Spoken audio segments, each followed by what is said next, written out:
디도서 3장 5절에서 7절 우리 같이 읽을까요? 디도서 3장 5절에서 7절입니다. 시작. 우리를 구원하시되 우리가 행한 바 의로운 행위로 말미암지 아니하고 오직 그의 긍휼하심을 따라 중생의 씻음과 성령의 새롭게 하심으로 하셨나니 우리 구주 예수 그리스도로 말미암아 우리에게 그 성령을 풍성히 부어주사 우리로 그의 은혜를 힘입어 의롭다 하심을 얻어 영생의 소망을 따라 상속자가 되게 하려 하심이라. 아멘. 두 주간 멈췄던 웨스트민스터 신앙고백서를 다시 이어가겠습니다. 오늘부터 다룰 내용을 신학적으로는 구원론 또는 성령론 이렇게 부릅니다. 본 내용에 들어가기에 앞서서 간단하게나마 이제까지 다룬 내용들을 다시 한번 정리해 볼 필요가 있겠는데요. 먼저는 서론격으로 성경이 어떤 책인가 하는 것을 살폈고, 두 번째는 하나님이 어떤 분이신가, 그리고 무슨 일을 하셨고 하시는가 하는 것을 살폈고요. 세 번째는 사람의 죄와 죄의 결과를 다룬 인간론, 그리고 네 번째는 기독론 이렇게도 부르는데 예수 그리스도의 두 본성과 삼중직에 대해서 우리가 공부해 왔습니다. 사랑하는 여러분, 방금 제가 앞서 다루었던 내용을 네 부분으로 나누어서 여러분들에게 다시 한번 복습하게 했는데 그 내용들을 곰곰하게 한번 생각해 보십시오. 잘 기억이 나지 않으시거든 사도신경의 내용을 얼른 한번 떠올려 보셔도 좋습니다. 혹시 여러분 어떤 특징들이 보이십니까? 특이하게도 지금까지 우리가 다룬 내용들은요, 모든 것이 하나님의 존재와 하나님께서 하신 일들입니다. 인간론에서 사람이 선악과를 먹은 일이 뭔가 예외적으로 보이기도 하지만 사실은 이 사람의 불순종마저도 비록 우리가 명쾌하게 설명할 수 없고 이해할 수는 없지만 하나님의 주권과 통치 안에서 일어난 일이지요. 때문에 비유하자면 이 모든 내용, 그러니까 우리가 이렇게 살폈던 성경, 또 신론, 인간론, 또 예수 그리스도에 대한 그런 모든 그런 것들이요, 이 모든 내용은 하나님께서 차려놓은 밥상과 같다 이렇게 말할 수 있을 겁니다. 그래서 우리가 이 하나님께서 차려두신 이 밥상을 편식하지 않고 잘 먹으면 우리가 육신의 그 양식도 잘 먹으면 몸이 건강해지는 것처럼 하나님께서 차려두신 이 밥상을 잘 먹고 소화시키면 영혼이 힘을 얻고 사람이 달라지는 겁니다. 그래서 이제부터는 우리가 힘을 내고 우리가 정신을 차리고 열심만 내면 되는가 했을 때 그렇지가 않아요. 구원론을 또 다른 말로 성령론이라고 부르는 이유는 택하신 백성들이 하나님께서 차려두신 밥상으로 나와서 먹고 소화시키고 힘과 의지를 가지고 하나님 나라 백성으로 살 수 있게 하는 이 모든 일들이 성령께서 하시는 일이기 때문입니다. 그러니까 성경을 통해서 우리가 받은 구원을 보면 시작과 과정과 완성이 모두 하나님께 있죠. 그러면 우리는 그저 하나님께서 베푸시는 그 구원의 들러리인가 하면 그렇지 않습니다. 이것을 이해하기 위해서 지난 수요일에 다루었던 내용을 중요하니까 한 번 더 복습해 보겠습니다. 우리가 받은 구원은 아이가 뱃속에서 잉태되어서 10달을 보내고 태어나서 자라는 것처럼 단계가 있어요. 구원에도 단계가 있단 말입니다. 이것을 가리켜서 구원의 서정 이렇게도 부르는데요, 학자들마다 약간의 차이가 있고 또 각 단계의 호칭의 어떤 차이도 있기는 하지만 보통은요, 소명, 중생, 회심, 연합, 칭의, 양자, 성화, 견인, 확신, 영화 이렇게 나눌 수 있습니다. 여기에서 우리가 주의해야 할 것은 이 단계가 이렇게 막 계단식으로 이렇게 이 스텝 다음에 다음 스텝, 뭐 이렇게 계단식으로 이루어져 있는 것이 아니다라는 거예요. 마치 자전거 체인이 서로 연결되어서 페달을 밟는 발의 힘을 바퀴로 전달해 주는 것처럼 이 단계는 하나로 이렇게 묶어져 있고, 하나님께서 베푸신 구원을 우리 편에서, 그러니까 사람 편에서 이해하기 위한 논리적으로 이렇게 구성해 놓은 순서라고 할 수 있습니다. 아무튼 이 구원의 서정을 우리는 세 부분으로 나누어서 생각해 볼 수 있는데요. 첫 번째는 신분의 구원이에요. 두 번째는 수준의 구원. 세 번째는 기억나십니까? 수요일 날 참석하셨던 분들? 완성될 구원. 네. 신분의 구원, 수준의 구원, 완성될 구원. 신분의 구원은요, 말 그대로 예수 그리스도를 구주로 믿어서 새 사람으로 태어나는 것을 의미합니다. 아기가 자신이 태어나는 그 과정을 뭐 부모님과 의논을 한다거나 그 일에 뭔가 도움을 준다거나 하는 일이 없듯이, 죄인이 하나님의 자녀로 새롭게 태어난 이 일도 하나님이 주관하세요. 그러면 이렇게 태어났으니까 어떻게 해야 되겠습니까? 애가 태어났어요. 어떻게 해야 됩니까? 아이가 자라서 어린이가 되고 청소년에서 청년이 되는 것처럼, 그리고 거기에 맞는 행동과 또 생각을 할 수 있어야 되는 것처럼, 하나님의 백성으로 태어난 사람도요, 시간이 지남에 따라서 그 수준이 어떻게 해야 됩니까? 자라가야 돼. 그래서 말씀을 잘 배우고 들은 대로 순종하려고 애를 쓰고, 또 그것이 잘 안 되기 때문에 힘들어서 기도하고, 또 죄로 인해서 깨어진 세상에서 우리가 살아가고 있기 때문에 우리에게 여전히 익숙한 죄와 더불어서 싸움과 동시에 세상에서 오는 도전과 유혹들에도 맞서야 합니다. 그래서 이 수준의 구원은요, 뭐 전적으로 우리에게 달려 있는가 하면 그렇지 않습니다. 성령이 우리와 동행하시면서 다스리시고 인도하시고 지켜 보호하시기 때문이죠. 그래서 죄와 더불어 승리할 때에도 교만하지 않고 예수 그리스도를 바라보고 감사하게 하시고, 죄에 넘어지고 실패할 때에도 그것이 좌절로 실패로 끝나버리는 것이 아니라 예수님이 내 모든 죄를 다 해결하셨고 마침내는 승리하셨음을 믿고 의지하게 하심으로 다시 일어나 그리스도인의 길을 걷게 하시는 것입니다. 그리고 완성될 구원은 우리 주님께서 다시 오셨을 때에 일어나는 일인데, 말 그대로 주님처럼 또 주님과 같이 영화롭게 되는 것을 의미합니다. 사랑하는 여러분, 신분의 구원과 수준의 구원과 완성될 구원이 각각 다른 세 개의 구원이 아니라 하나의 구원을 나누어서 설명한 것이다라는 것을 여러분 잘 기억하셔야 됩니다. 그런데 어떤 사람들은 어리석게도 이런 생각을 해요.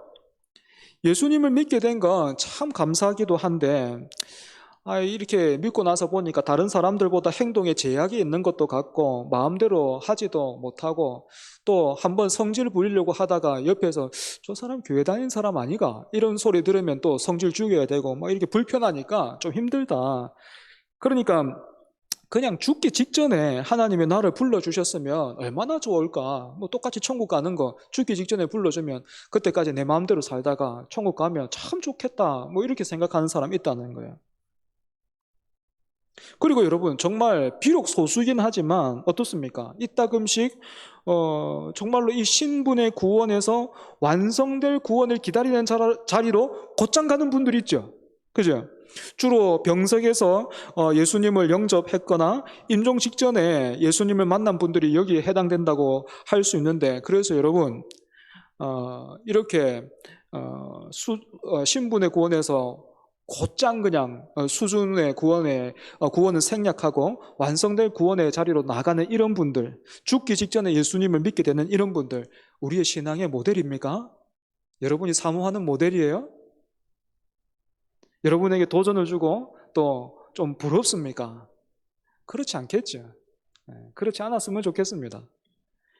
예수님을 구주로 영접하는 즉시 그 영혼이 거듭나서 천국 백성이 된다는 것은 너무 감사한 일이지만, 여러분 이 땅에서요, 예수님을 먼저 믿어서 주님과 동행하면서 누리는 은혜가 더 큰 복이에요.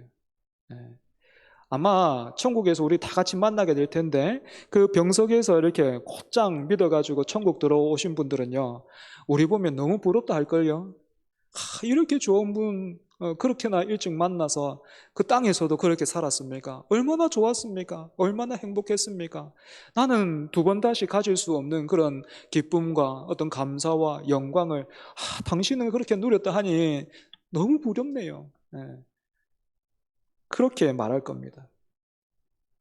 그래서 여러분, 한 번 태어난 아이가 어머니 뱃속으로 들어가는 일이 없는 것처럼 예수님을 구주로 영접한 사람은요, 하나님 나라의 백성이요, 하나님의 자녀로서 신분이 바뀝니다.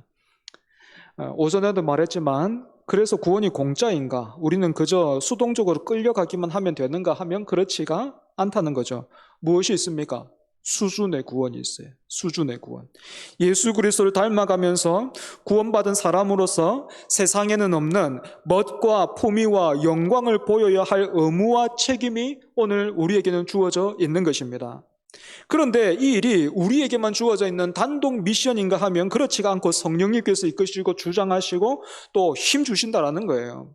그래서 여러분, 성령님이 어떤 분이십니까? 성부, 성자와 함께 그 영광과 권능이 동등하신 하나님이에요. 여러분, 이거 놓치면 안 돼요. 성령님도 하나님이에요.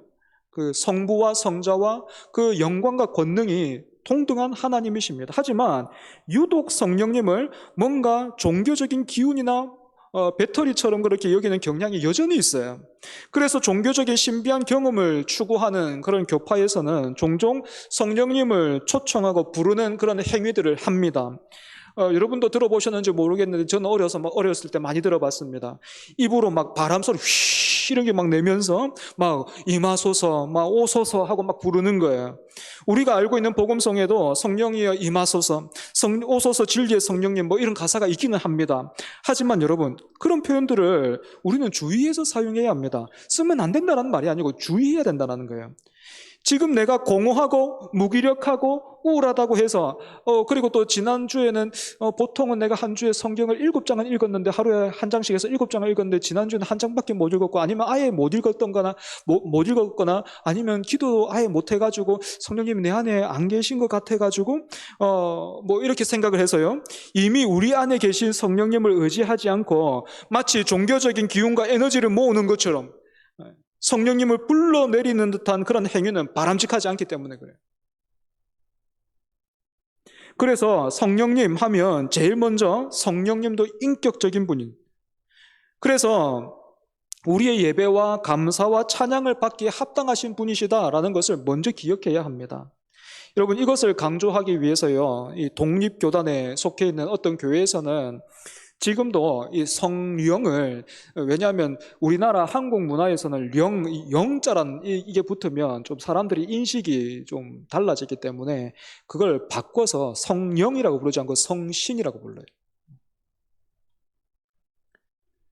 성령님이 인격적인 분이다라는 것을 놓쳐서 일어나는 현상 중에 또 다른 하나는 은사를 지나치게 강조하는 데 있습니다. 특별히 방언이 우리 한국 교회에서는요, 유별나게 뜨거운 감자입니다.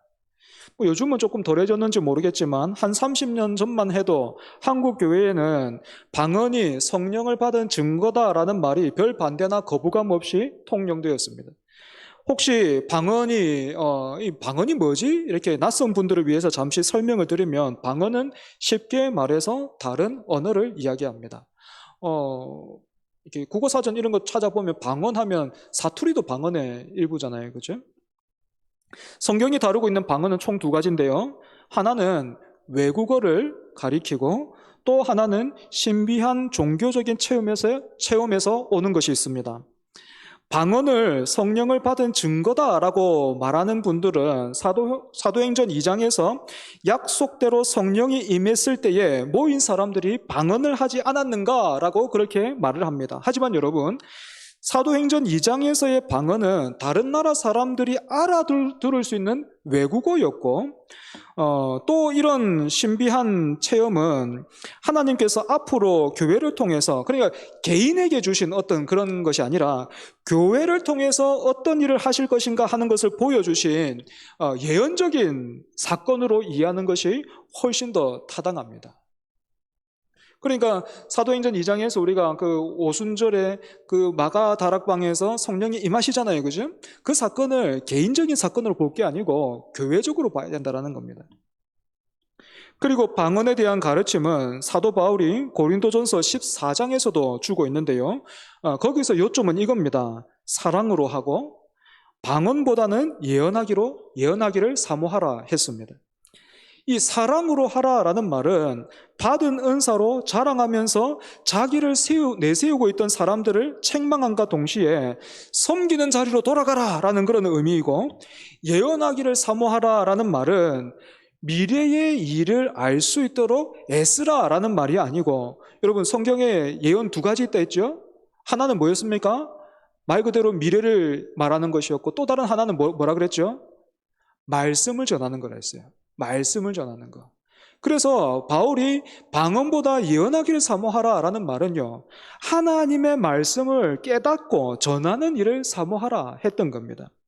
그래서 여러분들이 저에게 직접적으로 목사님은 방언을 어떻게 생각하십니까? 어떻게 해야 됩니까? 라고 물으신다면, 저는 성경이 가르치는 대로 방언은 개인적인 유익을 위해서 하시고 공적인 기도의 자리에서는 자제하는 것이 좋겠고, 방언보다는 예언하기를, 즉 말씀을 깨닫고 그 은혜를 흘려보내는 일을 더 사모해야 한다, 그렇게 생각합니다. 그러면 다시 본론으로 돌아와서 성령님은 어떤 분이시고 또 어떤 일을 하시는 분이십니까? 우리 주보에 있는 그 웨스트민스터 소유리 문답 29문, 여러분 한번 보시겠습니까? 제가 질문을 읽을게요. 29문입니다. 우리는 그리스도가 이루신 구속에 어떻게 참여할 수 있습니까? 우리가 그리스도가 이루신 구속에 참여할 수 있는 것은 성령님이 그리스도가 이루신 구속을 우리에게 효과적으로 적용해 주시기 때문입니다. 여러분 방금 읽은 요리문답에서 중요한 내용은 첫 번째로요, 그리스도가 이루신 구속이라는 이 말에 있습니다. 여기에 담겨 있는 의미는 구속, 즉 죄의 값을 치르시고 죄에서 우리를 건져내시는 일은 그리스도께서 이루신 그 일에만 허락되어 있다라는 것입니다. 역시 오늘 제가 오전에 한번 언급드린 적이 있지만, 우리가 사는 세상에서는 죄가 어떻게 면해집니까? 법정에서 판사로부터 죄에 해당하는 판결을 받고 그 일들을 수행하는 일이 일반적이고, 이것이 아니라면 그 죄값에 해당하는 기준을 스스로 정해서 같은 양만큼의 어떤 그런 고통과 고난을 자처한다든지, 아니면 자신의 죄를 상쇄할 만큼의 선행을 하는 것으로 그렇게 죄를 해결하려고 하죠. 하지만 여러분, 그렇게 하는 것은 자신의 양심을 조금 가볍게 만들어 줄지는 모르지만 완전한 해결이라고 할 수 없지요. 우리가 사는 세상에는 죄를 다루고 해결할 수 있는 방법이 없습니다. 오직 죄 없으신 예수님이 우리를 대신해서 죽으시고 부활하신 그 은혜와 공로를 붙들고 의지하는 것만이 죄를 해결하고 우리로 하여금 죄와 계속해서 싸우게 하고 마침내는 승리하게 하는 유일한 능력이에요.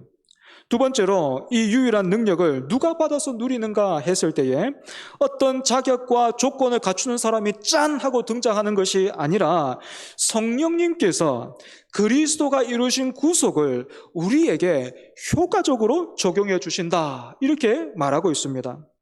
그리스도가 이루신 구속을 효과적으로, 그냥이 아니고 효과적으로 적용하신다라는 이 말의 의미는 우리가 다음 주에 한번 더 좀 자세하게 살펴보기로 하고, 간단하게나만 설명하자면, 앞서 비유로 들었던 여러분 밥상을 다시 한번 떠올려 보십시오. 성령님은 예수님께서 차려놓으신 그 밥상으로 우리를 부르셔서 편식하려고 하는, 소세지만 먹으려고 하는 어떤 그런 우리를 고치셔서 이것도 먹어야 돼 하면서 풍성함을 맛보게 하시고 더욱 예수님을 그래서 기뻐하게 하신다라는 거예요. 말씀을 정리하겠습니다. 사랑하는 여러분, 하나님을 더욱 알아가기를 사모하고 열심을 내시기를 바랍니다. 그래서 신분의 구원을 받은 우리가 수준의 구원을 함께 이루어 가면서 완성될 구원을 함께 소망해야 하겠습니다. 세상에는 수준이 조금만 달라도 뭔가 내가 다른 사람이 되고 나에게 비결이 있는 것처럼 그렇게 막 으스대지만, 여러분 교회는 어떻습니까? 모든 것이 하나님의 은혜이기 때문에요, 자랑이 있을 수가 없어요. 그래서 오히려 내가 지나왔던 그 길을, 과거에 내가 지나왔던 그 길을 이제서야 걷고 있는 그 사람들 보면 옆에서 막 이렇게 막 웃으면서 저 봐라 이러면서 뭐 그렇게 하는 게 아니고, 마치 산 정상에서 내려오는 사람들이 이제 막 올라가고 있는 그 사람들을 향해서 뭐라고 얘기하던가요? 뭐라고 얘기해 줍니까? 조금만 더 가면 돼요. 5분 남았습니다. 예, 그런데 참 5분 걸었는데 또 5분 남았습니다. 이런 소리 듣잖아요. 그죠? 예, 그래도 그렇게 말해주는 사람처럼 조금만 더 가면 됩니다. 힘내세요. 5분 남았습니다. 내 가봤는데 멋져요. 여기서 포기하면요 후회할 거예요. 조금 남았어요. 예, 5분만 더 힘내보세요. 그렇게 말해주는 것처럼 어떻게 하나 보자. 뭐 그게 아니고 격려하고 기다려주고 참아주게 되는 거예요. 성령의 공동체는 여러분 그래서요 소위 막 불바다처럼 소위 그렇게 막 뜨거운 교회가 아니라 어떤 그런 공동체가 돼야 되겠습니까? 섬김과 겸손함과 넉넉함이 있는 곳이어야 되겠죠, 그죠? 이런 교회 저와 여러분 함께 세워갈 수 있으면 좋겠습니다. 같이 우리 수준의 구원을 힘이 닿는 데까지 우리가 바라고 또 사모하면서 이루어 가기를 바랍니다. 기도하겠습니다.